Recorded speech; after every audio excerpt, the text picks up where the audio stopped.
शुरू होने जा रहा है देश का सबसे बड़ा मुकदमा, आपकी अदालत, रजत शर्मा के साथ।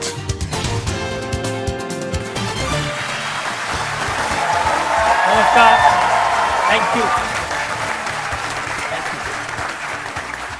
आज हमारी मेहमान हैं एक ऐसी शख्सियत जो लगातार चर्चा में बनी रहती हैं।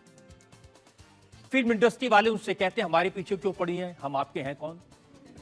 राजनीति में आई तो राजनेता कहते हैं हमारे अंगने में तुम्हारा क्या काम है। किसान नेता कहते हैं तूने हमें क्यों बदनाम किया। कोई इनके खिलाफ एफआईआर करवाता है, कोई उन पर पाबंदी लगाने की बात करता है। आप समझ गए होंगे मैं किसकी बात कर रहा हूं। फिल्म इंडस्ट्री की सुपरस्टार एक्ट्रेस, प्रोड्यूसर, डायरेक्टर और अब पार्लियामेंट मेंबर कंगना रनौत।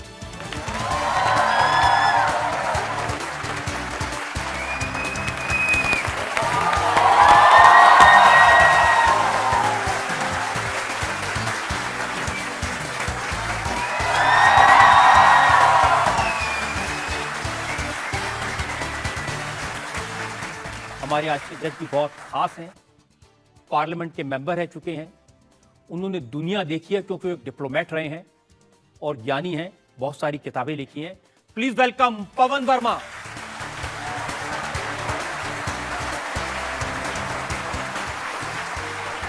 अदालत शुरू हो। तो आइए शुरू करते हैं आज का मुकदमा। Actress, writer, producer Kangana Ranaut पर आपकी अदालत में पहला इल्जाम। सर पहले मुझे आप धन्यवाद तो करने दीजिए कि आप, बाकी सब चाहे यही कहते हो कि हमारे अंगना में तुम्हारा क्या काम, लेकिन आप तो मुझे बड़े प्यार से अपने अंगना बुलाते हैं और हमेशा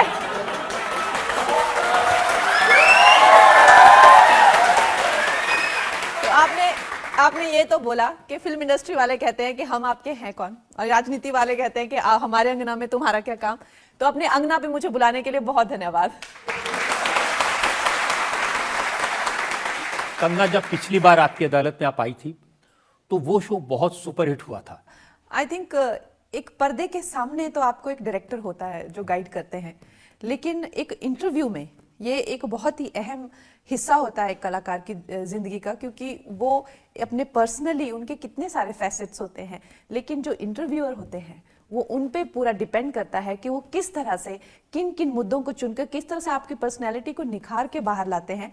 और मेरा जो लोगों के साथ में कनेक्शन बना उसके बाद में आई थिंक वो भी एक बहुत बड़ा कारण है कि मुझे इस तरह से सफलता राजनीति में भी आकर मिली, क्योंकि पर्सनली लोगों ने मुझे, एक्ट्रेस तो खैर सभी जानते थे कि अच्छा काम कर लेती है, लेकिन एज अ पर्सन लोगों ने बहुत ज्यादा प्यार और सराहना शुरू किया। बहुत धन्यवाद। लेकिन इन सारी बातों से न मेरे इल्जाम कम होंगे और न मेरी तलखी कम होगी। तो आइए शुरू करते हैं आज का मुकदमा। आपकी अदालत में पहला इल्जाम कंगना रनौत। आपकी अदालत में फिल्म स्टार कंगना रनौत पर आरोप है कि ये विवादों की क्वीन हैं। अब ये बताइए आपको कंट्रोवर्सी से इतनी मोहब्बत क्यों है? कंट्रोवर्सीज आपकी पीछे आती हैं या जहां मैं जाती हूं वहीं चली आती हैं? सर मैं एक सीधी सादी हिमाचली एक पहाड़ी लड़की हूँ और मुझे अक्सर यही कहा जाता है कि अरे तुम तो बोल देती हो। तो मतलब मुझसे पूछा जाए तो मैं क्या ना बोलूं। तो पता नहीं जमाना क्या चाहता है, मगर एक बात तो मैंने भी सीख ली कि सीधे साधे लोगों का जमाना है नहीं। तो आपकी अदालत में तो आप जो चाहे बोल सकती हैं, जनता सामने है, करोड़ों लोग देख रहे हैं। कंट्रोवर्सी भी होगी, फिर आप फिर से कहेंगे कि क्वीन ऑफ कंट्रोवर्सी। जब आप हैं क्वीन तो कंट्रोवर्सी होनी चाहिए। देखिए अब इमरजेंसी इतिहास का सबसे कंट्रोवर्शियल चैप्टर है, तो उसी पर पिक्चर बनानी थी आपको। आप कहते तो है कि वो कंट्रोवर्शियल है, लेकिन it is also best kept secret. जब आप मिसेस गांधी के बारे में सुनते हैं या इमरजेंसी के बारे में, उन्होंने जो भी, तो she is very popular. Emergency उन्होंने लगाई थी और आपके पास, हमारी जनरेशन के पास जो है उसके बारे में कोई इंफॉर्मेशन नहीं है। अगर हम गूगल पे भी पढ़ना चाहें तो कुछ इवेंट्स आ जाएंगे, लेकिन she is equally hated and equally loved. ये मुझे जो है ये बहुत ही ज्यादा उत्सुकता मुझे इसने पैदा कर दी, इस एक फैक्ट ने। और दूसरी चीज कि हमारे खुद के देश में जो है एक लीडर को लेके आज हम अगर सोचते हैं कि मोदी जी की बहुत पॉपुलैरिटी है, उनको श्री राम का अवतार ये सब से कहा जाता है, लेकिन अभिनव चंडी दुर्गा ये इंदिरा गांधी के लिए भी जो है यूज किया जाता था। और फिर उन्हीं पे बंदूकें तन जाती है, तो ये जो एक जनता या आवाम कह लीजिए, उसका जो एक लीडर के साथ में ये क्या एक कश्मकश, प्यार, नफरत प्यार जो चलता है, ये मुझे बहुत ज्यादा ये इसने एक तरह से कैप्चर कर लिया। तो क्या होता है, ये कैसे इतना प्यार, फिर इतनी नफरत के छन्नी कर देंगे। 35 गोलियां चाहिए थी कि उनको मारने के लिए, इतनी नफरत, इतना वो कैसे देश के लिए लड़ते कैसे देश से लड़ने लग गई। ये बातें तो नेचुरली मैं कोई फिल्म बनाऊंगी तो मैं तो यही चाहूंगी ना सर कि देश भी उसे देखे और अपने आप को अच्छे से समझे। इंदिरा गांधी इस देश की बहुत बड़ी नेता थी, बहुत लोकप्रिय नेता थी और देश के लिए बहुत सारे उन्होंने काम किए, बहुत रिस्पेक्ट उनकी थी, लोग बहुत उनको प्यार करते थे। लेकिन उनका रोल प्ले करने के लिए कोई कांग्रेस की समर्थक होती तो अच्छा था। आप तो बीजेपी के एमपी हैं, आप उनका रोल करेंगे तो शक तो होगा, विवाद तो होगा। पॉलिटिशियन तो मैं सिर्फ पिछले 2 महीनों से हूँ। ये फिल्म जो है मैंने 2022 में शुरू की है और 23 में पूरी तरह से बन के रेडी थी। तो इस तरह के इल्जामात मुझे तो नहीं लगता सही है। बड़ा मुश्किल था इंदिरा गांधी का कैरेक्टर प्ले करना, उसके लिए तैयारी करना? सर बहुत ज्यादा मुश्किल, हद से ज्यादा। मुझे एक्चुअली वही मेरा एक नजरिया जो इंदिरा गांधी जी के लिए था इस फिल्म से पहले, पूरी तरह से बदल गया, पूरी तरीके से बदल गया। हमारे प्रधानमंत्रियों के लिए जो हमारा नजरिया होता है वो पूरी तरह से बदल गया। बिसाइड्स उनकी जो एक लाइफ, इतनी एल्डरली लेडी मैंने पहली बार प्ले किया, उनका बेटे के साथ जो उनका प्यार, फिर अपने बेटे को खोना, ये सब भाव और ये सब जिंदगी देख के और खासकर अपने देश के लिए इतना कुछ करना और एक पॉलिटिक्स, एक जो मुझे उनकी जीवनी से मुझे लगा कि काफी थैंकलेस जॉब है। आप कह रहे हैं कि राहुल गांधी को ये फिल्म पसंद आएगी?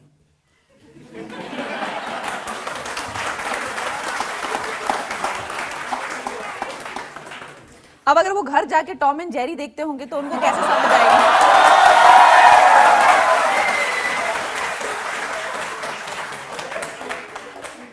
देखिए, इस फिल्म में आप उनको अपनी दादी दिखेंगी।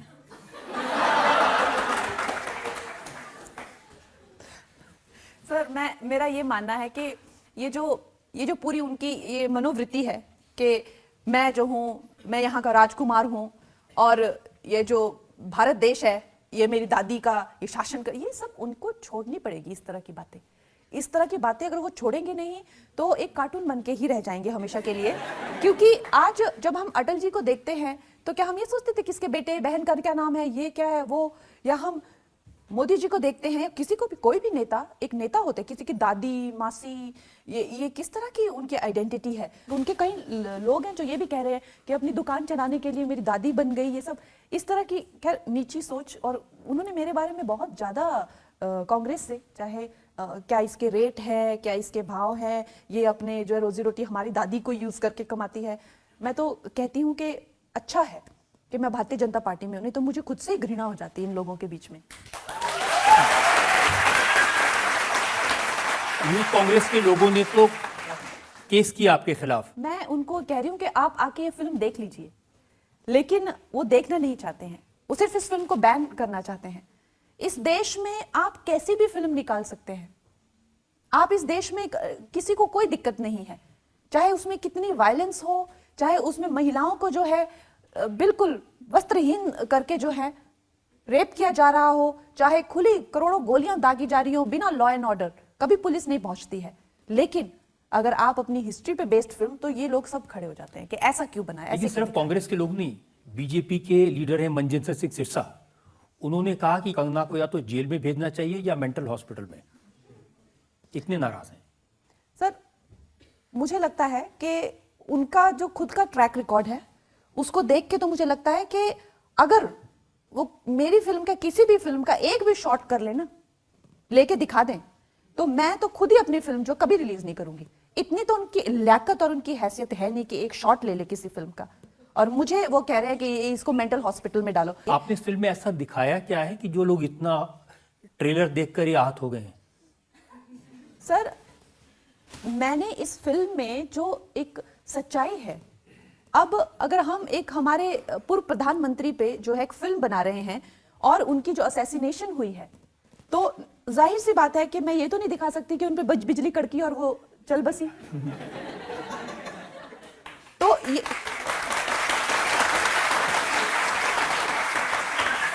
सिरसा जी, वो ये कह रहे हैं कि आप ये दिखाइए कि उन पे एक पेड़ गिरा तो वो मर गई। तो इस तरह की अगर वो मुझसे एक्सपेक्टेशन रखते हैं तो मैं वो नहीं कर सकती। मैं इस देश का इतिहास नहीं बदल सकती क्योंकि किसी को इससे प्रॉब्लम है। बाकी मुझे किसी समुदाय से कोई प्रॉब्लम नहीं है और ना ही मैं किसी को नीचा दिखाने के लिए फिल्म बना रही हूँ। मुझे वो इंटेंशन, मेरी जब फिल्म आएगी तब क्लियर हो जाएगी। लेकिन ऐसा क्यों होता है कि हम अपने ही नेताओं पे बंदूकें तान देते हैं? कहाँ हमारी जो है हमारी, हम कहाँ भटक जाते हैं और क्या होता है? ये मेरा एक सिंसियर एंडेवर है और उसके साथ हमारे नेता कहाँ भटक जाते हैं। एक संविधान को लेकर एक बहुत ही एक अच्छी फिल्म जो जिन्होंने देखी उन्होंने तो अभी तक यही कहा है। लेकिन इस तरह के लोगों को जो कि जिनकी खुद की कोई वो अगर आप ऐसे लोगों से इंदिरा जी की आवाज में जो अपने फिल्म में यूज किए उस आवाज में अपील करें तो शायद थोड़ी शांति पड़ जाए।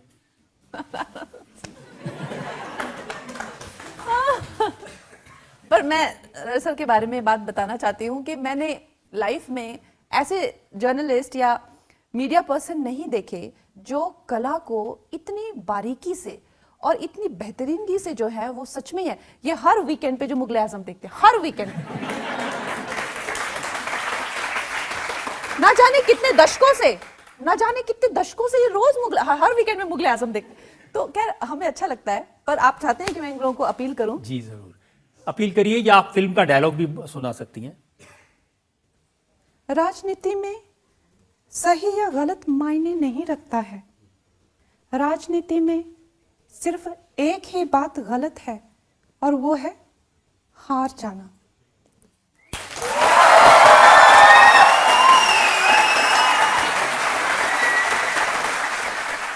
लेकिन फिल्म को लेकर ऐसी ऐसी बातें कही जा रही। एक वीडियो मैंने देखा जिसमें एक साहब कह रहे हैं कि आप जानती नहीं इंदिरा गांधी का क्या हाल हुआ था, हम सिर कटवा सकते हैं तो काट भी सकते हैं। तो डर नहीं लगता?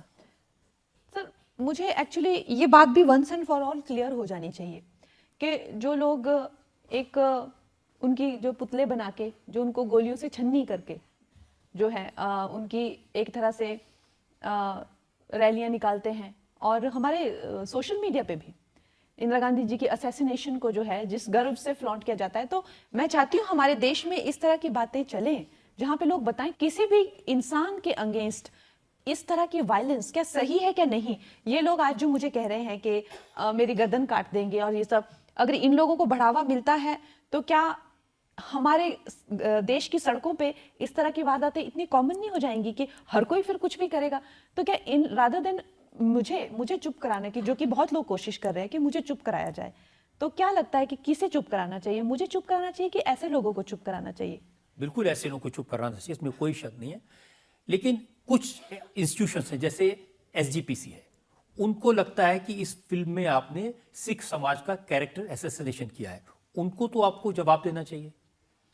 मैंने जो है उनको जिस तरह से भी मैंने अप्रोच किया है, मैंने उनको फिल्म दिखाने के लिए भी फिल्म दिखाई है। अब वो कह रहे हैं कि आप ये नहीं दिखा सकते कि इंदिरा गांधी को सिखों ने मारा था। तो मैंने कहा तो क्या उन पे बिजली कड़की थी? तो अगर वो अपने आप को एक गंभीर लिए जाने वाले संस्थान मानते हैं, वो सोचते हैं कि उनको गंभीरता से लिया जाए, तो आपको लगता है कि उनको गंभीरता की ही बातें करनी चाहिए? और किसी भी क्राइम को किसी कम्युनिटी से जोड़ना, ये राजनीति की जो रोटियां जो सेकना ये लोग चाहते हैं। आपको अब ये तो नहीं लग रहा कि इंदिरा गांधी पर फिल्म बनाकर मुसीबत मोल ले ली? सर जितनी मुझे हर दिन जितनी जद्दोजहद करनी पड़ रही है, चाहे मुझे सेंसर से फाइट करना पड़ रहा है, चाहे ये हर दिन के मुझे जो है, कल भी मुझे एक ने कहा कि इसको रेप के जो है वो बहुत ज्यादा क्या एक्सपीरियंस है।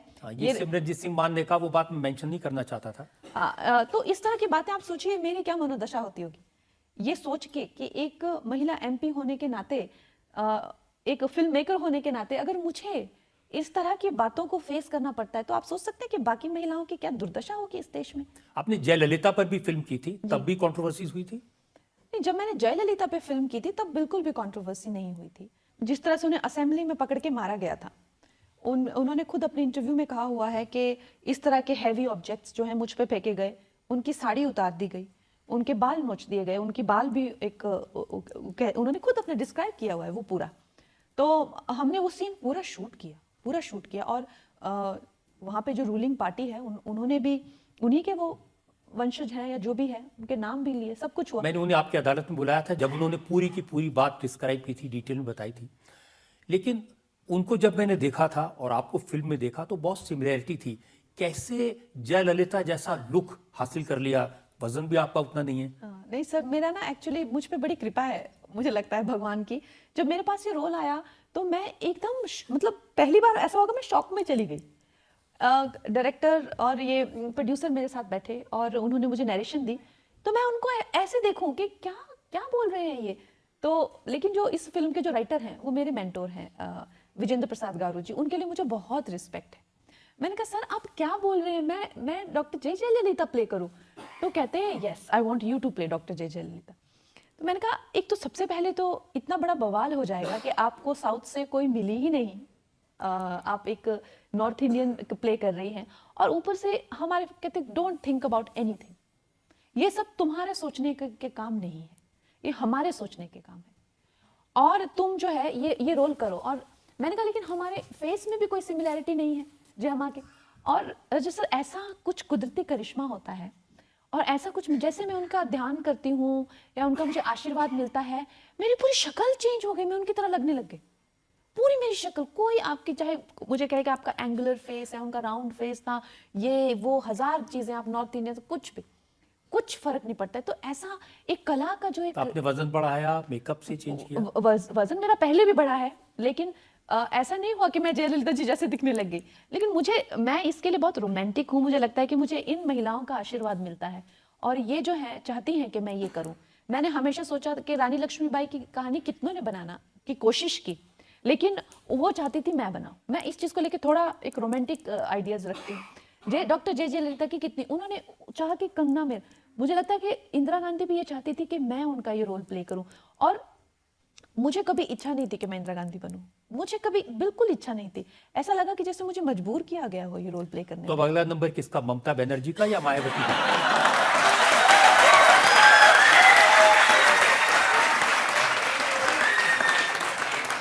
कलाकार के लिए कुछ मुश्किल है, बट मुझे लगता है मायावती जी जो है as a leader, I would love to play. आपने कहा था अगर चुनाव जीत गई तो आप फिल्में छोड़ देंगी, क्या ये सच है? प्लीज ऐसा मत कीजिए, क्योंकि हम आपको फिल्मों में देखना चाहते हैं। ये जो फिल्मों का काम है ये ऑल कंज्यूमिंग काम है, और एक एमपी के नाते भी जो आप करते हैं वो भी बहुत ज्यादा डिमांडिंग होता है।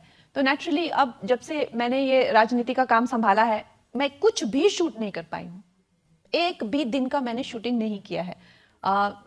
मैंने मार्च से कैंपेन शुरू किया था, तो अभी ऑलमोस्ट 6 महीने हो गए हैं, और ये जो मेरी फिल्म है ये भी पिछले नवंबर में आने वाली थी, लेकिन जैसे मुझे पता चला कि कैंपेन आ रहा है और एक कांग्रेस लीडर के साथ में एक साधारण जनता साधारण होती है, तो थोड़ा कंफ्यूज हो जाएंगे कि ये कांग्रेस में कि ये इंदिरा बनी हुई है, तो वो भी इसका रिलीज रोका। तो खैर काम तो मेरा सफर कर रहा है, बहुत ज्यादा सफर कर रहा है, और अगर मुझे मौका मिला मैं चाहूंगी कि मैं बैलेंस करूं, लेकिन देखते हैं अब क्या होता है आगे। कहीं ये ना हो कि मुंबई के कोई आदमी ये फिल्म बना दे, कंगना भाग गई। सर मुंबई में तो वो लोग खुश हो जाएंगे कि कंगना भाग गई, उनसे ज्यादा खुश कोई नहीं होने वाला है कि कंगना भाग गई। अभी मैंने सुना कि तनु वेट्स मनु 3 बनने वाली है, अगर आपने काम नहीं किया फिल्मों में तो कौन करेगा वो रोल? वो किसी को भी खड़ा कर देते हैं, किसी को भी खड़ा कर देते हैं और बोलते हैं ये देखो ये है नकली कंगना, ये है असली कंगना, ये है कंगना नंबर 2, कंगना नंबर 3, ठीक है, इनकी दुकान चलती रहेगी। उम्मीद करेंगे कि आपकी फिल्मों को पसंद आए और इंदिरा जी का जो कैरेक्टर था, उनकी जो बोल्डनेस थी, उनकी जो डिसीजन थे, वो लोग के सामने आए। एक ब्रेक के लिए मुझे रुकना है, और ब्रेक के बाद आपकी अदालत में कंगना रनौत पर इल्जामात और सवाल आपका एक। तो आप रणबीर कपूर को सीरियल स्कर्ट चेजर कह देगी? आप तो ऐसे बोल रहे हैं जैसे वो स्वामी विवेकानंद हो।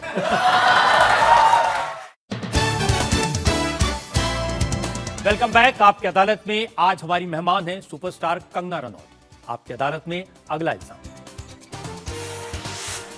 आपकी अदालत में फिल्म स्टार कंगना रनौत पर इल्जाम है कि ये अपनी ही फिल्म इंडस्ट्री की गैंगस्टर हैं।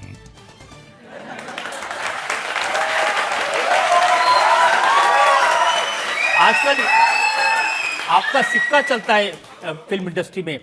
मंडी में मैं आपका भाषण सुन रहा था, आपने कहा कि इतना प्यार, इतना सम्मान जितना अमिताभ बच्चन को मिलता है उतना सम्मान मुझे मिलता है फिल्म इंडस्ट्री में। सर मैंने कहा था कि इंडिया से मुझे उतना सम्मान मिलता है, इंडस्ट्री वाले और मुझे सम्मान देंगे? आप मतलब थोड़ा सोचो तो सही। आप अपनी आंखें बंद करके सोचिए, आंखें बंद करके सोचिए कि आज अगर भारतवर्ष किसी का दिल से इज्जत करता है, कि ठीक है पैसे लोगों के पास जितने हो, हिट फिल्में जो भी है, लेकिन दिल से अगर कोई भारतवर्ष किसी की इज्जत करता है ना, तो कौन ऐसे एक्टर है? एक तो मिस्टर बच्चन किसी और की इज्जत रहने ही नहीं देती हैं।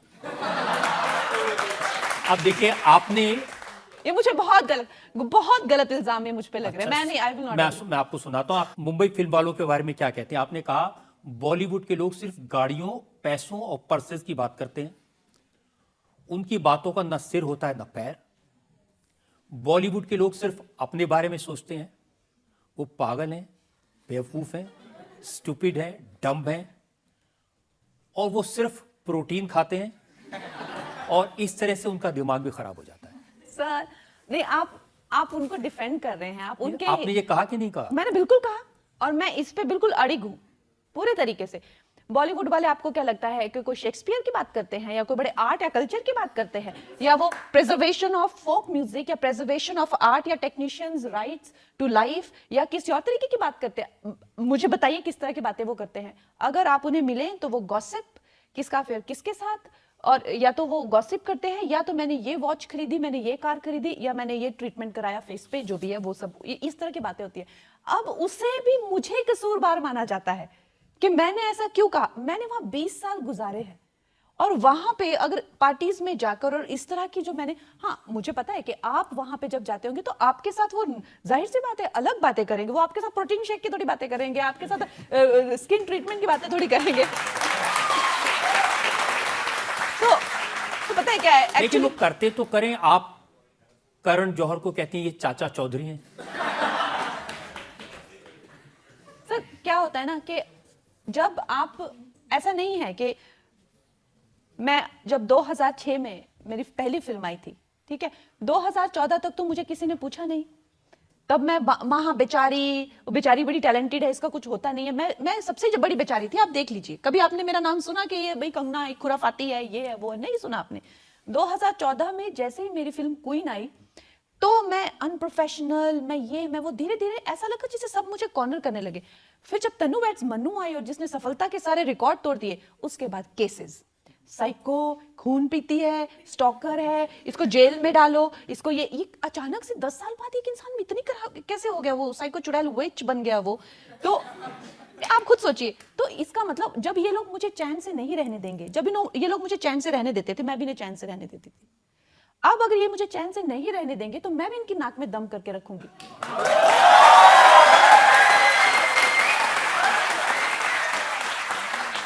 तो आप रणबीर कपूर को सीरियल स्कर्ट चेजर कह देगी? आप तो ऐसे बोल रहे हैं जैसे वो स्वामी विवेकानंद हो। नहीं, आप ऐसे इनकी वकालत कर रहे हैं जैसे आहा महान से महान हस्तियां हो ये, और खुद भी हंस रहे हैं। उन्होंने आपको फिल्म ऑफर की थी, रोल अरे मेरे घर आ गया था। तो कहने का मतलब ये है कि ठीक है, इंडस्ट्री में आप किसी को सिंगल आउट नहीं कर सकते। वो लोग कितने पानी में है सबको पता है, और अभी से ही नहीं, 90s की 80s की आप चाहे बातें सुने, सबको पता है वो लोग कितने पानी में हैं। ड्रग केसेस उन पे हैं, ठीक है, टाडा से लेके आप दलाली से लेके अभी भी हवाला से लेके फ्लैश से ट्रेड से लेके मीठू से लेके कोई केस इन पे नहीं है जो नहीं है। लेकिन बुरा कौन है? मैं बुरी हूं। मैं सबके बारे में कुछ कहा। आयुष्मान खुराना चापलूस, नहीं, अगर वो मुझ पे उंगली उठाएंगे।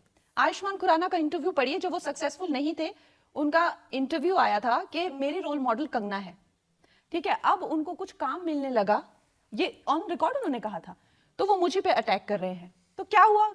क्यों इतनी भावनाएं उनकी बदल गई? किसी की चापलूसी करके काम चाहिए होगा, तो सीधा इंसान सीधी बात कर दे तो बस वो सबसे खराब बन जाता है। इस महान इंडस्ट्री में, पुण्य पवित्र इंडस्ट्री में किसी को किसी से प्रॉब्लम नहीं है, सिर्फ मैं ही एक प्रॉब्लम हूं बस। आपके पे डायलॉग चुन चुन के मारे जाते हैं। आपने कहा जो स्टार किड्स हैं ये उबले हुए अंडे हैं।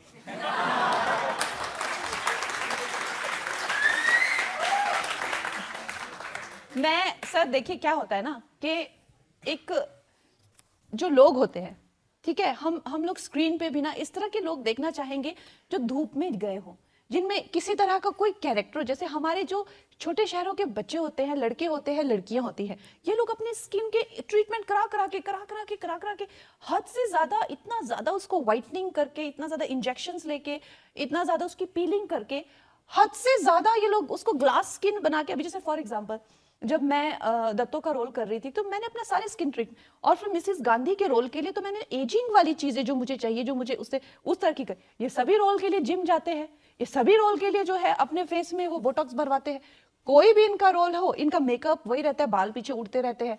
तो इनकी मैं ऑनेस्टली सर, मैं किसी को क्रिटिसाइज नहीं कर रही हूँ, थोड़ा इनको नेचुरल होना पड़ेगा। धूप में निकलो, थोड़ा सा देखो बाहर दुनिया कैसी है, वो एसी गाड़ी से घर, घर से गाड़ी, और फिर ये लोग निकलते हैं, फिर बात कैसे करते हैं, हाय आई वांट दिस।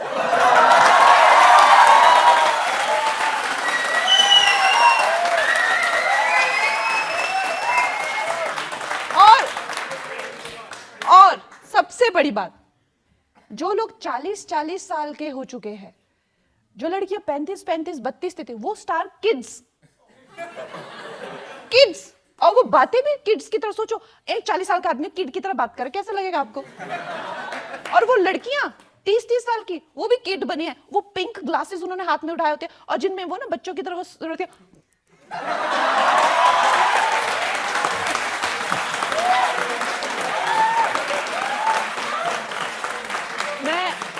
सर आप ये नहीं देखते, आप ये देखते हैं कि मैं उनको क्या, ये नहीं कहते कि मुझे कितना ट्रॉमा होता है उनके साथ में मिलके। मैं सोचती रहती हूँ ये क्या था, ये क्या देखा मैंने, माय गॉड। तो सर मुझे कितना टॉर्चर होता है इन लोग के साथ में, वो कोई नहीं देखता। लेकिन जब आपको फिल्में ऑफर करते हैं वो लोग, तो एक्सेप्ट नहीं करती? मुझे सलमान खान जी ने जो है वो बजरंगी भाईजान और सुल्तान ऑफर की थी। शाहरुख खान के साथ भी मुझे 0 फिल्म का ऑफर आया था। आमिर खान जी के साथ भी स्क्रिप्ट पे काम करने का बन रहा था। और लेकिन उसके लिए मैं आपको, क्योंकि देखिए जो इंसान, बजरंगी भाईजान तो बहुत अच्छी फिल्म थी। लेकिन मेरी भी तो आप बात सुनिए ना। सुनाइए चलिए। सर क्या हुआ कि जब मैंने 2006 में स्ट्रगल शुरू किया, तो उस टाइम पे मैंने बहुत काम ढूंढा। मैं आपको सीरियसली बता रही हूँ कि मैंने बहुत काम ढूंढा। इनमें से किसी ने मुझे काम नहीं दिया, किसी ने भी मुझे काम नहीं दिया। मतलब पीछे खड़े होने वाले, क्योंकि उस टाइम मैं सब टाइप के काम कर रही थी, पीछे खड़े होने वालों का भी काम नहीं इन्होंने मुझे दिया। फिर मेरी एक फिल्म आती है जिसमें मुझे अब उस फिल्म का मैं ही हीरो हूं। आप खुद सोचिए ना, मैं खुद उस फिल्म की हीरो हूं। हाँ, कोई 2014 में मुझे सक्सेस मिला। तब इन सबके मुझे फोन आते हैं, हमें भी तुम चाहिए, हमें भी तुम चाहिए, हमें फोन पे फोन।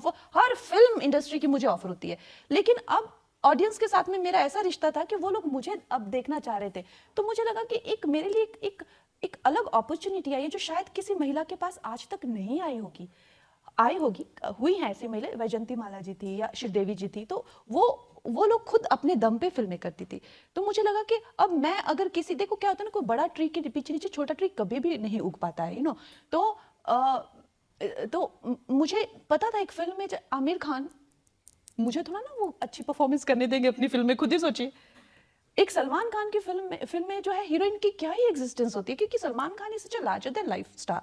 तो मुझे लगा कि मैं एक अपने देश की बेटियों के लिए एक ऐसा उदाहरण बनूं कि हम खुद भी कर सकते हैं। हमें हमेशा, और आपने जैसा कहा, मेरे लिए वो आसान नहीं था। The temptation to let go of working with such big, एक तरह से देखा जाए तो ये लोग एक तरह से they are giants of the industry, और उनसे बहुत कुछ सीखने को भी आपको मिलेगा। और this people are the people who are my friends, and especially Salman is a very dear friend and Amir is just so nice.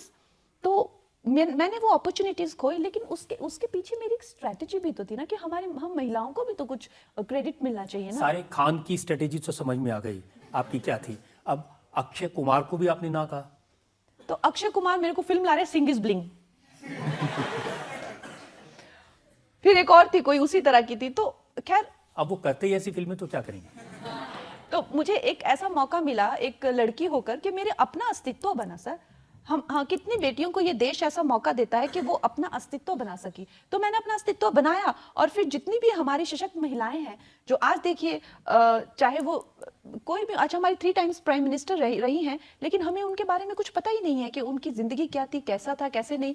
तो क्यों? क्योंकि कोई उन पे पैसा नहीं लगाना चाहता है, कोई एक बूढ़ी औरत की कहानी नहीं बनाना चाहता है, कोई पॉलिटिक्स में इंटरेस्टेड नहीं है। और पॉलिटिक्स को जो है जो काम करना हो अगर आपको पॉलिटिक्स की फिल्म में, तो फिर वही गला कटवाना और ये सब, तो फिर तैयार हो जाओ उस सब के लिए। तो ये सब चीजों को तो लेकर आप अकेली ऐसी एक्ट्रेस हैं जिसने सारे खान्स के साथ, सारे कुमार्स के साथ, सारे कपूर्स के साथ काम करने से इनकार कर दिया।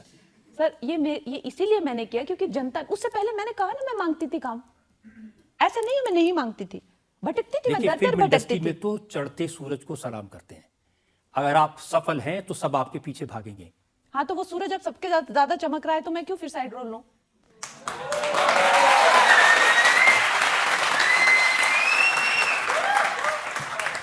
अब इसको वो कहते हैं कि ये जिस फिल्म इंडस्ट्री ने इनको इतना बड़ा बनाया उसी को नुकसान पहुंचाती हैं, जिस थाली में खाती हैं उसी में छेद कर रही हैं। ऐसे ऐसे फिल्मी सुपरस्टार्स हैं लड़कियां जिन्होंने आज तक शायद एक ही हिट फिल्म दी होगी, लेकिन वो थाली में छेद नहीं कर रहे हैं, लेकिन हम जैसे लोग थाली में छेद कर रहे हैं। अब देखिए आपके बारे में करण जौहर ने एक शेर लिखा था। उन्होंने लिखा, लगा लो इल्जाम हम झुकने वालों में से नहीं, झूठ बोलते जाओ बनो गुलाम हम बोलने वालों में से नहीं। ये मेरे लिए लिखा था उन्होंने। अब आपने जब कुछ कहा था उसके जवाब में एक उन्होंने ट्वीट किया था, आप नाम तो आपका नहीं लिखा इसमें, लेकिन मुझे ऐसा लगा जैसे आपके बारे में क्या है। जिस तरह से मुझे साइको बोल के या इस तरह से जो है मुझ पे केस करके जेल में डालने की कोशिश की, और एक अच्छे युवा सक्सेसफुल एक्टर जो है आत्महत्या कर लेते हैं, और उससे पहले वो कई अपने इंटरव्यूज में बोल रहे हैं कि इंडस्ट्री में मुझे टॉर्चर किया जाता है, मुझे जो है मेरे प्रति जो है वो किसी तरह की साजिशें की जाती है। तो उन्होंने आत्महत्या कर ली, तो आप पूरे देश की नजर में तो आएंगे ना कि आपके वहां पे चल क्या रहा है। आप अपने घर में पार्टी बुलाते हैं, खुद फोटो ले रहे हैं जिसमें लोग ड्रग्स कर रहे हैं, तो लोग तो आपसे पूछेंगे ना, अपनी करतूतें उनको देखनी नहीं है। हाँ, और खराब कौन है? मैं, क्योंकि मैंने बोला। अब अच्छा, सोचने वाली बात यह है कि ये सब करतूतें करने के बाद भी उन लोगों की हिम्मत है कि मुझे क्वेश्चन करने, खुद वो लोग नहीं बताएंगे कि वो ड्रग पार्टी क्यों चल रही थी। ये इंसान जो उन्होंने आत्महत्या कर ली, अच्छे खासे हट्टे कट्टे लड़के ने, उसका क्या रीजन हो? कुछ तो कुप्रथाएं होगी ना इस इंडस्ट्री में जो आउटसाइडर्स जो इस तरह से कर रहे हैं। एक दो सवाल ले सकते हैं। आप अपने डायलॉग्स खुद लिखते हैं, तो मैम आप अपना प्लीज़ कोई फेवरेट डायलॉग सुना दीजिए। ऐसा नहीं है कि मैं अपने डायलॉग्स खुद लिखती हूँ, पर हाँ मैं अपने डायलॉग जो है इम्प्रोवाइज काफ़ी करती हूँ। ऐसा अभी तो खैर कोई डायलॉग याद नहीं आ रहा, लेकिन इनकी बातों सुन के मुझे वो डायलॉग जरूर आ रहा है क्वीन का याद के, मेरा अभी हाल गुप्ता अंकल जैसा हो गया, खाया पिया कुछ नहीं और बदनाम हो गया अलग। तो आई थिंक वो डायलॉग सूट करता है। शत्रुघ्न सिन्हा ये बार बार डायलॉग मारते हैं कि खाया पिया कुछ नहीं, पेट तोड़ी आठाना। तो वही हो गया, इंडस्ट्री में करतूतें इन्होंने की सारी उम्र। जो वहां के करता धरता हैं, जो खुद को कहते हैं कि भाई इंडस्ट्री हमारी जागीर है और हमारी रियासत है, उन लोग करतूतें करते रहे। और जब मैं आई तो ये ड्रग्स में फंसे, हवाला में फंसे, ये टेररिज्म में फंसे, पता नहीं किन किन के, और बाकी सब ये पीआर ऐसा हो गया कि ये जब से आई है हमें बदनाम कर दिया है। अब आपने किस किस को बदनाम किया, इसको लेकर कुछ और इल्जाम मेरे पास में है। हम एक ब्रेक के रुकेंगे और ब्रेक के बाद कंगना रनौत पर अगला इल्जाम। अच्छा हुआ किसी महान आत्मा का, किसी अच्छे इंसान का यहाँ पे जिक्र तो हुआ, नहीं तो सारे जो चोर उचक्के क्रिमिनल उन्हीं के मुझसे पूछे जा रहे क्वेश्चन।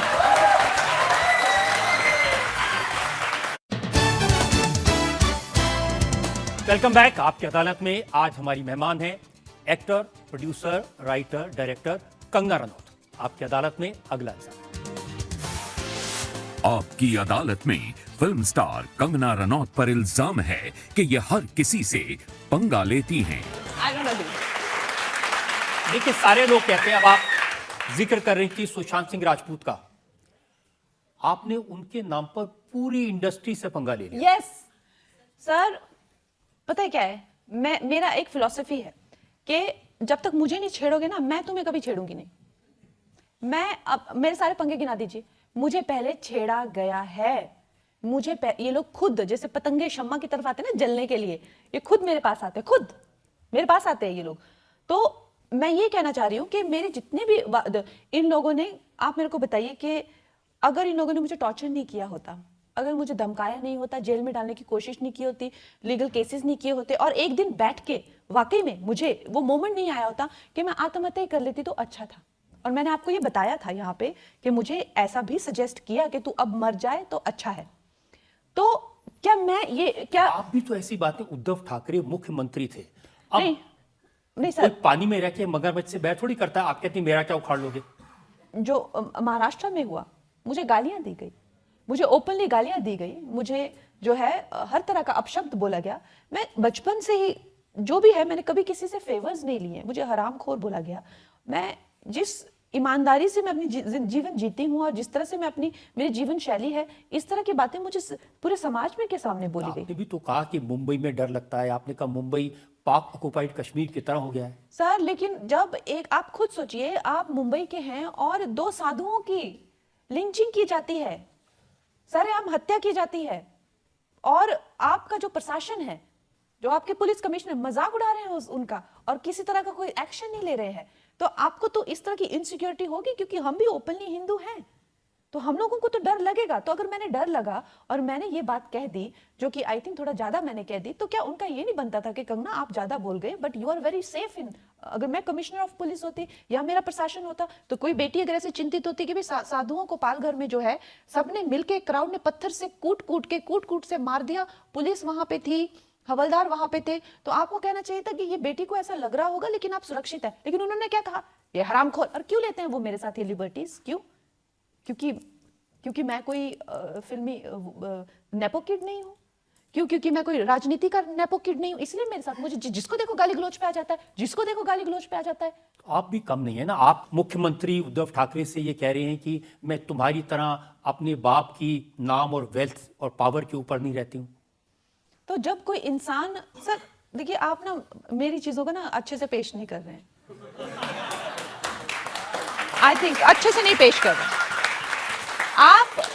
अगर कोई बंदा, आप सोचिए, अगर कोई इंसान चेयर पे, जो एक हमारा गार्डियन है, जो हमारे गार्डियन है, जो हमारा रक्षक है, और जिनका ये बनता है कि ठीक है, आपको ऐसा फील हो, आप मुझसे बात करिए, और वो मैच्योरिटी उनमें कहां से आती? अगर उन्होंने कोई संघर्ष किया होता, जिस तरह से वो छोटे बच्चों की तरह बात कर रहे, तो जाहिर है कि उनको हर चीज जो है बड़ी आसानी से मिली हुई है। और ये ख्याल मुझे आया कि इनमें किसी भी पॉलिटिशियंस के टैक्टफुलनेस या कोई पॉलिटिकल स्ट्रेटजी या किसी तरीके का कोई एक पॉलिटिशियंस की भी एक अपना चार्म होता है। वो भी हर चीज में जो शाइन करके निकलना चाहते हैं, और वो भी हर मौके का फायदा उठा के जो है अपने आप को बिल्ड करना चाहते हैं, इमेज, जो कि एक टैक्टफुल पॉलिटिशियंस होते हैं जिन्होंने मेहनत से ऊपर आते हैं। लेकिन ये तो किसी तरह के बिगड़े हुए बेटे की तरह बात कर रहे हैं, जैसे अमीर बाप के बेटे बात करते हैं। तो उनका क्या गया, नुकसान आपका हुआ ना, बना बनाया घर टूट गया। सर मेरा वही नुकसान नहीं हुआ, मेरा और भी बहुत ज्यादा नुकसान हुआ। मेरी जो एक महिला होने के नाते इन लोगों को जो मुझे एक गाली गलोच देने की आदत पड़ गई है, वो ना कि सिर्फ महाराष्ट्र में, जो पंजाब में भी जिसको देखो गंदी गंदी गालियां, पुतले लेके चप्पल से मारना। एक महिला के लिए उसकी इंटेग्रिटी किसी भी उसके गहने से, पैसों से ज्यादा जरूरी होती है। और हम अपनी बेटियों को जब देखो जिसका मन करता है वो गंदी गालियां देता रहता है। तो आई थिंक इस देश को थोड़ा तो काम डाउन करना पड़ेगा। आप बेटियों को इस तरह से इतने गंदे से ट्रीट नहीं कर सकते हैं। लेकिन कुछ अच्छी बातें भी हैं। फाइनली जब आप चुनाव लड़ी थी मंडी में, तो योगी आदित्यनाथ ने मुंबई की घटना का जिक्र किया। उन्होंने कहा कि विरोधियों से जूझने के लिए रानी लक्ष्मीबाई जैसा शौर्य और भाव है कंगना में। इन्होंने मुंबई में उद्धव ठाकरे को सड़कों पर लाकर पानी पिलाने के लिए मजबूर कर दिया।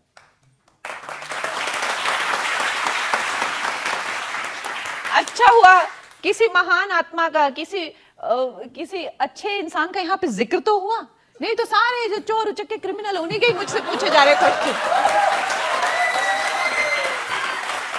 तो सर मेरा तो यही कहना है कि मैंने ऐसा कुछ, मतलब वो मेरे बारे में बहुत अच्छे विचार रखते हैं। योगी जी मेरे लिए तो बहुत पूजनीय है, मेरे भाई हैं, मेरे लिए बहुत अच्छे विचार रखते हैं। लेकिन वो क्यों रखते हैं? हमें क्या होता है कि कुछ लोग हमें ऐसे ही अच्छे लगते हैं, वो हमारी एनर्जी होती है। कुछ लोग हमें महादुष्ट लगते हैं। अब जैसे इंडस्ट्री वालों को तो मैं एक आंख नहीं भाती, और मैं चाहे मैं सिंपल ब्रीदिंग ही करूं, चाहे मैं कुछ भी नहीं करूं, फिर भी वो लोग मुझे खत्म करने को आते हैं। क्योंकि क्या मैंने इन पे केसेस किए थे? नहीं, इन्होंने मुझ पे केसेस किए, इन्होंने मुझे खत्म करने की कोशिश की, क्योंकि इनको मैं भाती नहीं हूं। बीजेपी वालों को आप इतनी अच्छी क्यों लगती हैं? बहुत अच्छी लगती हूँ। क्यों? क्योंकि मैं सच्ची हूं और मैं ईमानदार हूं। जो लोग खुद सच्चे और ईमानदार होते हैं, वो उन लोगों को तो वैसे ही लोग अच्छे होंगे ना। अब राक्षस तो राक्षसों की सेना में होंगे, देव देवों की सेना में होंगे।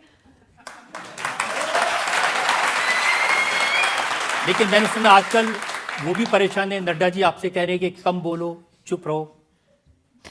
देखिए क्या होता है सर कि अब मैं बहुत ज्यादा देर तक जो है मैं अपने आप ही सब चीजों से जो है लड़ती आई हूँ, और पॉलिटिशियन बने हुए मुझे मात्र 1-2 ही महीने अभी हुए हैं।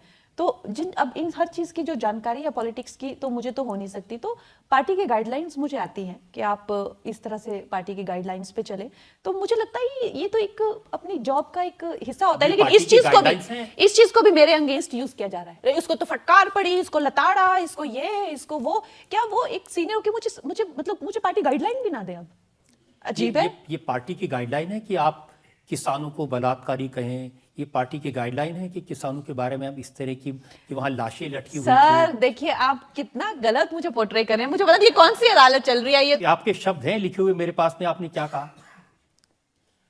आपने ये कहा ना कि जहां किसान आंदोलन हो रहा था वहां ये देख अभी चेंज किए ना। और आप प्लीज एडिट मत करना इसको, एडिट मत करना, क्योंकि अभी रजत सर ने जो है पूरी मीडिया को रिप्रेजेंट किया, पूरी मीडिया को। जो आधा अधूरा सुना वही हेडलाइन सीधी चेप दो। तो मैंने क्या कहा था? मैंने कहा था कि जहां पे किसान आंदोलन हुए उस जगह पे जहां किसान आंदोलन हुए वहां पे जो है लाशें लटकी, वहां पे खून हुए हैं। वो मेरे पास पूरी कवरेज है, मैं दिखा सकती हूँ। वहां पे रेप हुए, गैंग रेप हुआ, उसकी भी मेरे पास कवरेज है, मैं दिखा सकती हूँ। क्या मैंने ये कहा कि किसानों ने वो किए? नहीं, मैंने कहा उपद्रवियों ने वो चीज को जो है टेक ओवर कर लिया है। लेकिन फिर भी मैं ये चीज मीडिया में हर जगह है, ये चीज बच्चे को पता है, ठीक है। लेकिन जब भी कोई एक बेचारी लड़की उसी चीज को बोलेगी जो सबके अरे बोल दिया, इसने तो बोल दिया, तो ऐसी एक्टिंग करते हैं कि जैसे अरे क्या बेबाक है। और तुमको वो नहीं देखी जो 1 लाख न्यूज आइटम इसकी आई थी? मतलब कैसे लोग हैं। So I feel as a person, मुझे बहुत हैरानी होती है कि ये दुनिया जो है सच को देख के झुटलाती है, सच को देख के झुटलाती है, झूठ में जीती है। और फिर दूसरे इंसान जो बिल्कुल साधारण हो, जिस इंसान को कोई ये चीज ना आती है, आगे का पीछे, पीछे का आगे, प्लस का माइनस, माइनस का, उसको बदनाम करके लिटरली जो है कहीं का नहीं छोड़ते हैं। ऐसी ये दुनिया है। अब इस पर राहुल गांधी ने क्या कहा ये बताऊं मैं आपको? अब आपकी हेडलाइन पे उन्होंने कहा होगा तो बताइए। नहीं, उन्होंने ट्वीट किया, उन्होंने लिखा कि भाजपा सांसद द्वारा ऐसी बातें कहना बीजेपी की किसान विरोधी नीति और नीयत का एक सबूत है। सबसे पहले तो मुझे लगता है जो हमारी पार्टी की पॉलिसीज हैं वो पार्टी ने बहुत अच्छे से क्लियर की हुई है। मुझसे ये गलती हुई कि मैं थोड़ी वक्त के लिए ये भूल गई कि यह मेरा अब इंडिविजुअल ओपिनियन मैटर नहीं करता है। मुझे पार्टी की पॉलिसी के ही साथ रहना पड़ेगा। पार्टी की पॉलिसी है सबका साथ सबका विकास। वो उन उपद्रवियों के बारे में नहीं सोच रहे हैं, वो सोच रहे हैं उन किसानों के बारे में जिनको वो अपने साथ लेके चलना चाहते हैं। उनका कंसर्न सिर्फ वही है। लेकिन हमने जो है एक तरह से कटाक्ष जो है जो उपद्रवियों ने उस आंदोलन को हाईजैक किया था उस पे कर दिया। लेकिन जो मेरी पार्टी की पॉलिसी है मैं बिल्कुल उनके साथ हूं। तो जिस तरह से ये अब इस चीज को में जो है घी डाल के जो है मुझे नीचे दिखाने की कोशिश कर रहे हैं और इस तरह से दिखा रहे हैं कि यू नो नहीं, आप किसानों के बारे में क्या सोचती हैं? मैं खुद किसान हूं। मेरी फैमिली जिम्मेदार फैमिली है। हम लोग बचपन से फार्मिंग करते आए हैं। हमारे बचपन में जब फार्मिंग के हार्वेस्ट होती थी, ये होती थी, तो मैं ही खाना लेके जाती थी खेतों में हमेशा। मैंने सुना आपके पेरेंट्स कहते थे कि खेती कर लो वही ठीक है। दादी कहती थी। हाँ, तो हम लोग किसान हैं। लेकिन एक तरह के जो अभी किसानों का बेड़ा जो है ना, वो एक तरह की जो है। आपके मन में क्या ऐसी कभी भावना है कि जहां पर किसान बैठे थे वहां बलात्कार हो सकते हैं, वहां हत्याएं हो सकती हैं? नहीं, मेरे मन में ये भावना है कि वो किसान आंदोलन जो है पूरी तरीके से जो हाईजैक कर लिया गया था। उसका किसान आंदोलन के थ्रू कंगना, क्योंकि एक बैकग्राउंड है, ये कोई पहली बार आपने नहीं कहा। ये मेरे पास में दिसंबर 2020 बीबीसी ने एक 88 साल की बुजुर्ग महिला का वीडियो पोस्ट किया था। तब आपने कहा था ये तो वही दादी है जो 100 रुपए लेके आई थी। नहीं, मैंने कहा था कि यहाँ पर जो है दिहाड़ी लेके जो है, और उन दिहाड़ियों के जो वीडियो है 500-500 रुपए शाहीन बाग में सबको मिल रहे थे, बिरयानियां मिल रही थी, वो सबने देखा है, सबने देखे हैं वो वीडियोस। मैं चाहे तो मैं आपके सामने प्रोड्यूस कर दूंगी इस अदालत के सामने। देखिए, मुझे आप ऐसे मत बताइए जैसे मेरा उनसे कोई लेना देना ना। मैं उस आंदोलन में गई ना मैंने ऑपरेट किया। मैंने तो देखा जो सारी दुनिया देख रही है। अब मुझे कहते हैं कि तुमने जो है देखा लेकिन तुमने बोल दिया। अब इतनी समझदार मैं नहीं हूं। मैंने देखा कि वहां पे लोगों को दिहाड़ियां भी दी जा रही है और लोगों को आसमानी बिरयानी भी खिलाई जा रही है, और उसकी चर्चा पूरे देश में हुई। कि वो 500 रुपए की जो है सबको दिहाड़ी मिल रही है और बिरयानी मिल रही है, हर और वो सेम फेसेस जो है जो शाहीन बाग में मिले, उन्हीं सब फेसेस को जो है वहां पे भी आइडेंटिफाई किया गया कि यही फेसेस उठ के वहां पे चले गए। तो जो चीज सारी दुनिया को देख रही है, आपको अगर मुझे उसके लिए टारगेट करना है तो आप करिए, कोई बात नहीं, हर आप करिए। सब्जेक्ट पे मुझे बोलना जरूरी है आपका? सर, ऐसा नहीं है कि मैं हर सब्जेक्ट पे बोलती हूँ, लेकिन अगर हमारे देश को किसी तरह से जो है विदेशी शक्तियां जो हैं अगर खोखला करने चाहेंगी, आतंकित करना चाहेंगी, जिस तरह का माहौल बांग्लादेश में बना है, बाकी देशों में बन रहा है, वो करना चाहेंगी, तो हम लोग तो ऐसे भी तो कायर नहीं है ना, इतनी भी तो जिंदगी हमें प्यारी नहीं है ना कि हम लोग बैठे हुए कायरता से ये सब देखते आपने रहे। लोगों की भावनाएं देखी, जब आप पार्लियामेंट की मेंबर बन के पहली बार चंडीगढ़ से दिल्ली आ रही तो सीआईएसएफ के एक जवान ने आप पर हमला किया और उन्होंने कहा कि मैं किसान हूं। अगर आप अपनी वर्दी की गरिमा नहीं समझते हैं, अगर आप जो है एक बहरूपिये के रूप में आते हैं और आप किसी इंसान ने जिसने अपनी पूरी विश्वास आपको दिया हुआ है, आप उस पे अगर प्रहार करते हैं, तो आप किसान कहलाने लायक हैं? मैंने आपको कहा हुआ है, आपसे वो सारी आइडेंटिटी छिन जाती है, आप फिर कुछ भी नहीं है, आप सिर्फ एक आतंकी हैं। और उन्होंने ओपनली खालिस्तान की जो है वो मांग की, ओपनली खालिस्तान की मांग किसान आंदोलन में हुई है। मेरे पास कितनी वीडियो, पता नहीं इतने मासूम बन के लोग कैसे क्वेश्चंस पूछते हैं, आई डोंट अंडरस्टैंड। मेरे पास कितने सारे वीडियोस जो है।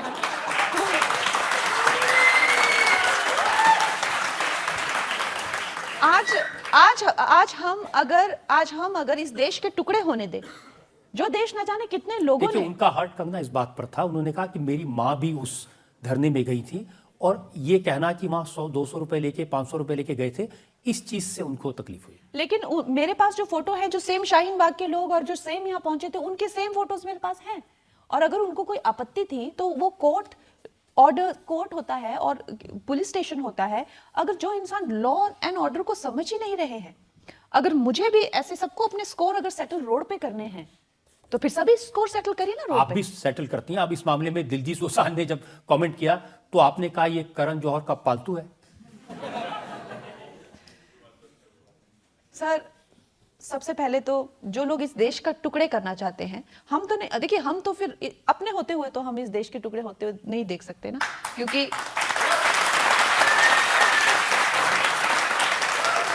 नहीं, अब इसमें देश के टुकड़े की तो बात कहीं आई नहीं।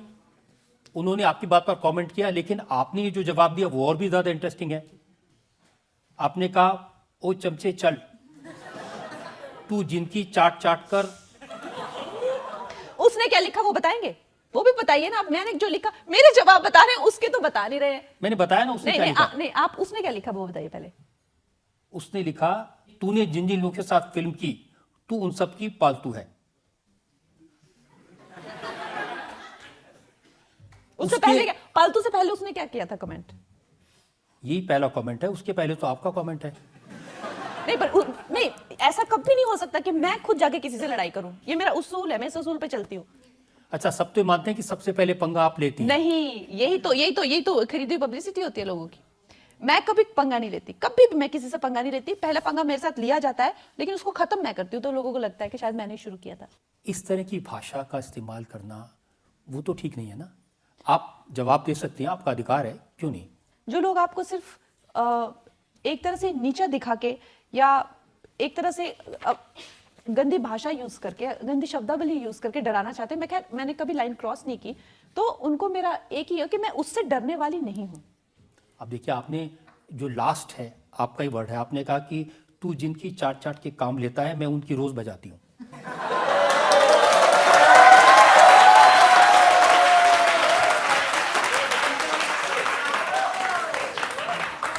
सर देखिए, आप मुझे इतना गंदे से रिप्रेजेंट कर रहे हैं, इतना गंदे से रिप्रेजेंट कर रहे हैं।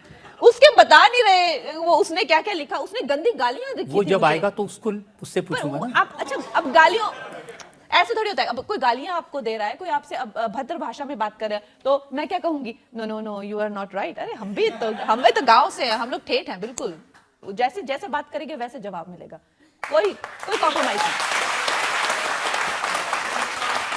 ठीक है, यहाँ पर एक और ब्रेक के रुकते हैं, और ब्रेक के बाद कंगना रनौत पर इल्जामात और सवाल आपका एक और। My God, I can't believe, मुझे लगता है ये भी करण जौहर से मीटिंग करके आए हैं।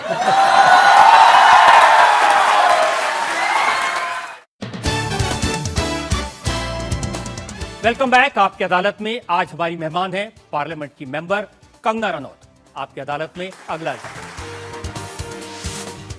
आपकी अदालत में फिल्म स्टार कंगना रनौत पर आरोप है कि ये बेसिर पैर के बयान देती हैं।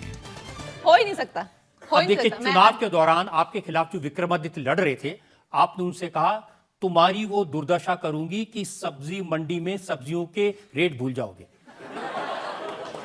देखो ये my God, I can't believe. मुझे लगता है ये भी करण जोहर से मीटिंग करके आए हैं।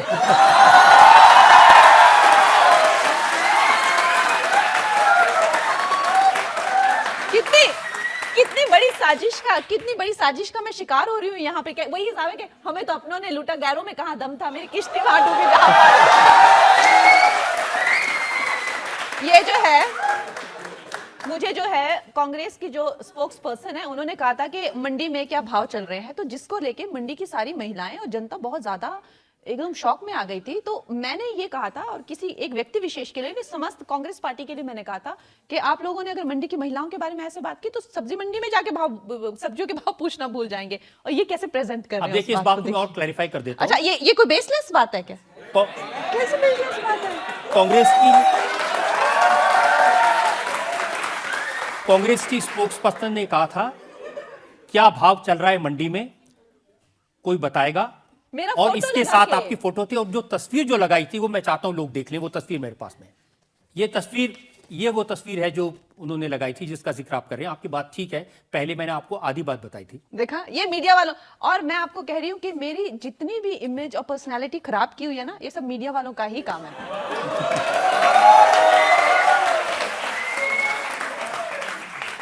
ये नहीं कि सिर्फ आपने अपने बारे में इस तरह की बातें कही। राहुल गांधी के बारे में आपने क्या कहा कि राहुल गांधी का ड्रग टेस्ट होना चाहिए।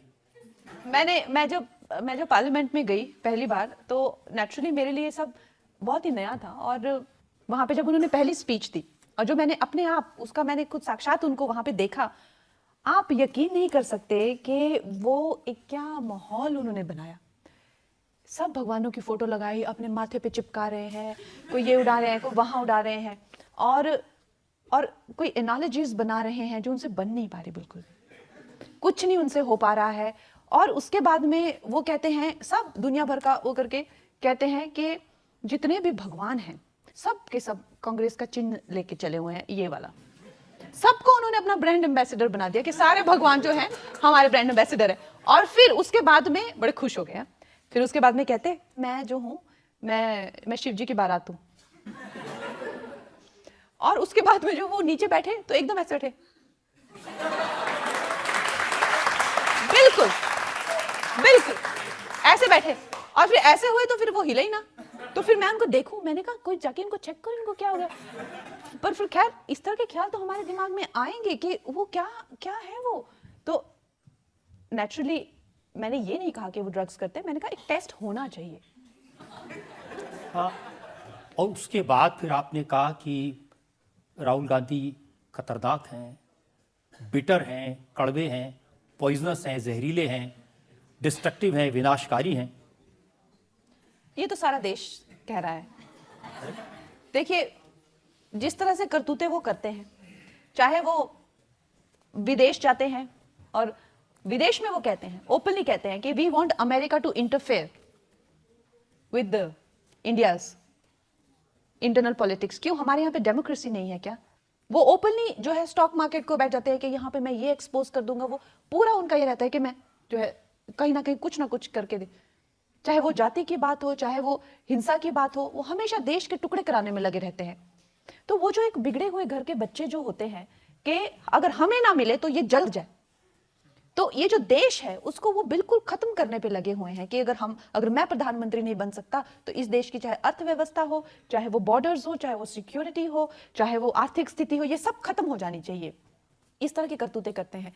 और मेरा, जैसे आपने इतना कुछ बोला और आप मुझ पे इल्जामात लगा रहे हैं, लेकिन मैं एक ठंडे दिमाग से चाहती हूँ कि सब लोग सोचें कि उसके जैसे इंसान को ये कहने के लिए मुझे क्या मिलेगा? क्या मैं अपने लिए कह रही हूँ? क्या मुझे क्या कोई आर्थिक चीज मिल रही है, क्या मुझे पैसे मिल रहे हैं, या मुझे किसी तरह मुझे क्या मिल रहा है? मुझे तो दुश्मन मिल रहे हैं।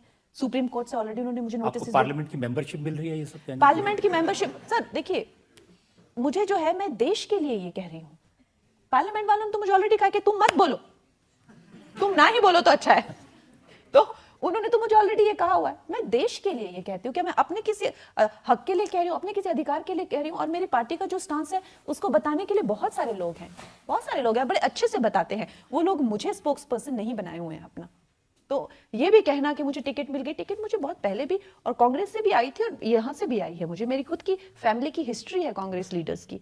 तो इस तरह की बातें जो है वो ये, और मैं चाहती हूँ कि जनता सोचे, जो ये कह रहे हैं उससे आगे जाके, मैं जो कह रही हूँ उससे आगे जाके। मैं फिल्म इंडस्ट्री के खिलाफ बोलती हूँ, तो क्या उसमें मेरा कोई निजी स्वार्थ है? मैं इन लोगों के खिलाफ बोलती हूँ जो देश को डैमेज कर, और मैं हर चीज का आपको कारण भी बता रही हूँ। आप कहते हैं, मैं मान लेता हूं, आप कहते हैं कि कोई बेसलेस मैं बोलती हूँ। देखो कैसे, देखो बेसलेस। अच्छा, मैं आपको बेसलेस बात बताइए। आपने कहा कि भारत को असली आजादी 2014 में मिली, 1947 में तो भीख में आजादी मिली। ये सब जानते हैं कि हमारा आजादी का जो संघर्ष चल रहा था, सुभाष चंद्र बोस जी का एक गुट बना था और नेहरू एंड गांधी जी का एक गुट बना था। एक तरफ वो कहते थे कि इनको बच के नहीं जाने देना है, क्योंकि खून बहेगा, किसी का तो बहेगा, इनका नहीं बहेगा तो अपना बहेगा। लेकिन एक ये कहता है कि नहीं, इनको प्यार से जाने दो। एक गुट ये कहता है इनको प्यार से जाने दो, जिन लोगों ने हमारा इतना शोषण किए थे इनको प्यार से जाने दो। और वो लेटर कौन देता है, कौन नहीं करता? माउंटबेटन देके जाता है। माउंटबेटन ये सब करके जाता है माउंटबेटन। उसके बाद में हरि सिंह जो है, जो कश्मीर का राजा है, वो, और ये सब मैं क्यों बता रही हूं? आप लोग जाइए ना, गूगल पे देखिए ना आप लोग। अगर आप तो मैं पूछ रहा हूं, आप क्यों बता रही हैं सर? तो आजादी मिली, आंशिक आजादी मिली, आंशिक आजादी। मैंने कहती तो कौन सा ऐसा कहर उठ पड़ा? मैं भी इसी देश में हूं, मुझे पता है 2014 से पहले का क्या माहौल था। आप लोग चाहे मुझे सूली पे लटका दीजिए, मुझे पता है। मुझे इस देश से निकाला मिल चुका था, मुझे कहा जाता था you are too talented for this industry. तो ठीक है, मेरा एक बहुत ही एक इवॉल्व पर्सपेक्टिव हो सकता है। आजादी कई चीजों की होती है। आजादी शारीरिक होती है, आजादी वचनों की होती है, मानसिकता की होती है, सोच की होती है। आजादी के कई जो है वो रूप होते हैं। अब आपको मुझे सूली पे चढ़ा लो, आपने गैलीलियो को भी चढ़ाया था, सबको सूली पे चढ़ाया ही जाता है, हर युग में चढ़ाया जाता है। आप चढ़ा लीजिए मुझे, मैं तैयार हूं। इस बार आपका नंबर है लगता है मुझे। हम पब्लिक से सवाल पूछ सकते हैं, हाँ, एक दो सवाल ले सकते हैं। आपकी अभी तक शादी नहीं हुई है, तो आपका शादी को लेके क्या थॉट है? और आप अगर शादी करना चाहते हो तो राजनेता से करना चाहते हो या अभिनेता से करना चाहते हो?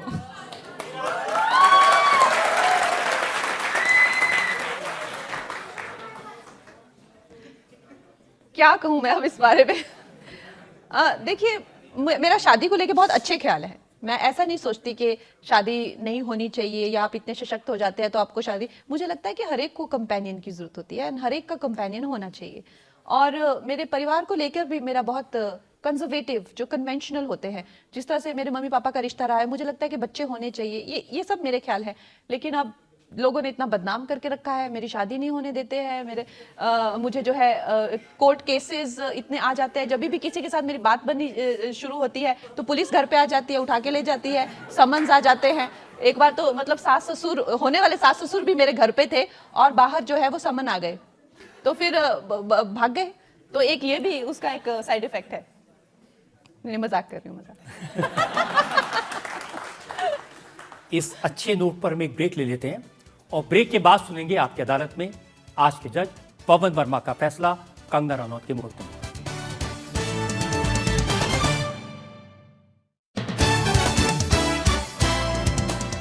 Welcome back. आपकी अदालत में आज हमने मुकदमा चलाया फिल्म स्टार कंगना रनौत पर।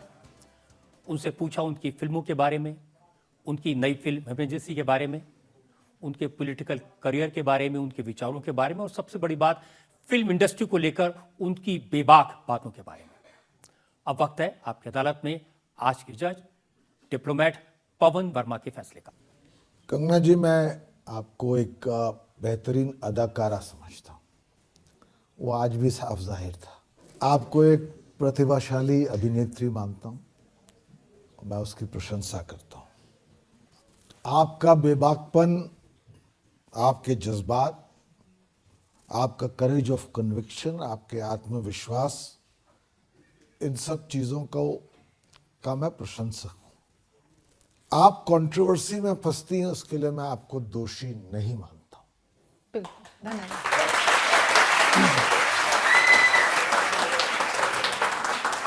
पर मैं साथ साथ ये जरूर कहना चाहता हूं कि एक अंग्रेजी में शब्द है, फ्रेज, सेल्फ विक्टिमाइजेशन, यानी कि सारी दुनिया मेरी दुश्मन है और इससे आपको उभरने की जरूरत है। मैं आपको एक शेर में पेश करता हूं। खतावार कहते हैं गुनाहगार, खतावार समझेगी दुनिया मुझे, बस इतनी भी ज्यादा सफाई न दे।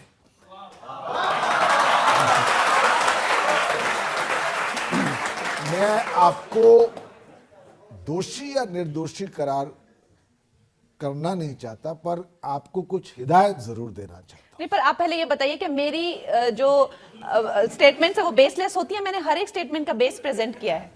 मैं उस पर आ रहा हूं। वैसे जब जज साहब बोलते हैं तो इजाजत दीजिए।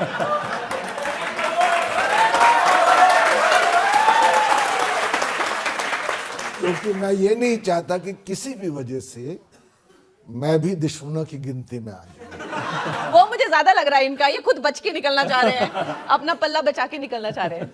चलिए, मुझ पर भी आरोप है, उसको भी मैं स्वीकारता हूं। एक और शेर याद आता है कि यूं दिखाता है। ये पहले से लेके आए हैं वर्डिक्ट, ये इन्होंने यहाँ नहीं बनाया है, ये पहले से लेके आए हैं। मैं आपकी मैं जानता था कि आप मुझको भी नहीं बख्शेंगी, तो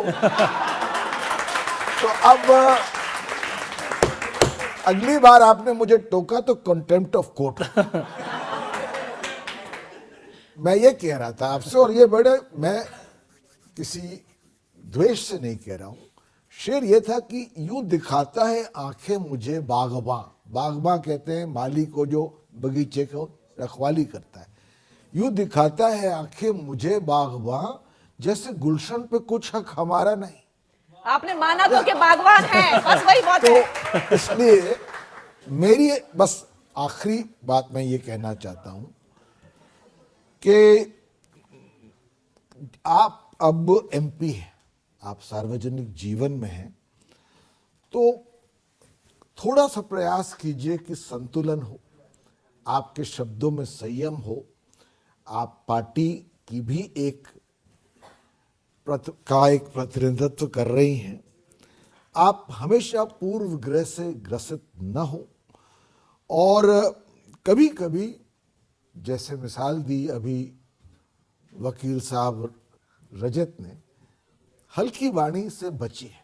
ये मेरा आपको हिदायत है, मैं आपको दोषी करार नहीं कर रहा हूं।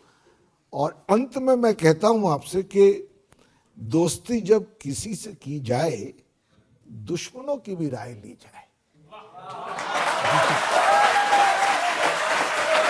तो मैं यही कहूंगा, जज साहब आप तो हमारे दुश्मनों में मत आइए, ये तो बहुत बड़ी ज्यादती हो जाएगी आपकी मुजरिम पे। ये ऑडियंस साक्षी है कि मैंने आपको निर्दोष करार नहीं किया, तभी मैं कह रही हूँ आपने कहा पर कि मैंने आपको दोषी भी करार नहीं किया। मैंने आपको अपनी समझ से आपकी ही बातों को सुनकर मैंने सिर्फ हिदायत दी हो, और वैसे निजी स्तर पर मैं आपकी क्रिएटिविटी का बहुत प्रशंसक हूं। धन्यवाद।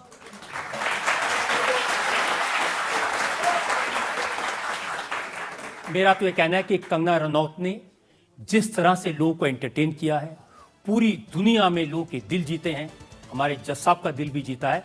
इसी तरह से वो फिल्मों में काम करती रहें, अपने हुनर से, अपनी बातों से, अपनी एक्टिंग से, अपनी राइटिंग से, अपनी डायरेक्शन से लोगों के दिल जीतते रहें, ये हमारी दुआ है। मेरी आपसे मुलाकात होगी अगले हफ्ते एक नई शख्सियत के साथ। तब तक के लिए नमस्कार।